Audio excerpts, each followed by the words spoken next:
Hi friends. Hi friends. అందరికీ నమస్కారం అండి. Welcome to our channel Shatakshar. ఇప్పుడు శత ఏం చేస్తున్నాడంటే మళ్ళీ ఏబిసిడీలు రాస్తున్నాడు. Capital letters and small letters ఎందుకంటే అన్నీ మర్చిపోయాడంట. ప్రాక్టీస్ ఈ మధ్య సరిగా ప్రాక్టీస్ చేయట్లేదు. ఆ నంబర్ నేమ్స్ రాసుకుంటా ఇవన్నీ మర్చిపోయినాడు అనమాట. అందుకే నేను మళ్ళీ ఇలా రాయిస్తున్నాను, గుర్తు చేసుకుంటాడని. రోజు ఇలా ఒక 4 days రాయిద్దామని పెట్టుకున్నాను. రాశాడు. ఇప్పుడు సెకండ్ డే రాస్తున్నాడు. ఫస్ట్ డే కంప్లీట్ చేశాడు. స్మాల్ ఏబిసిడీలు అండ్ క్యాపిటల్ ఏబిసిడీలు.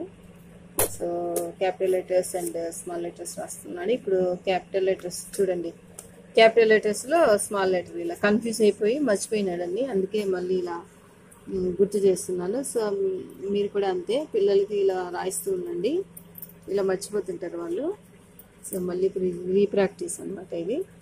సో ఇక్కడ శత alphabets, small letters and capital letters practice చేస్తున్నాడు. ఇలా ఒక 5 days చేయించాలా, అంటే మిగతావి కూడా నేర్పిస్తూ ఉండాలి నంబర్స్. సో దాంతోపాటు ఇవి డైలీ 1 time కాబట్టి రాయగలుగుతారు వాళ్ళు. సో ఇలా మీరు కూడా మీ పిల్లలకి మర్చిపోతుంటారు కాబట్టి ఇలా ప్రాక్టీస్ చేయించండి.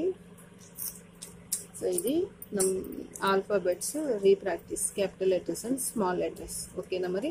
Thank you for watching. Sata bye చెప్పు. Thank you friends. Bye.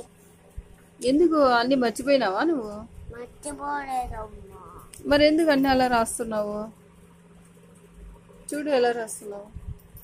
మళ్ళీ గుర్తు తెచ్చుకుంటున్నావా? మళ్ళీ గుర్తు తెచ్చుకుంటున్నాడంట.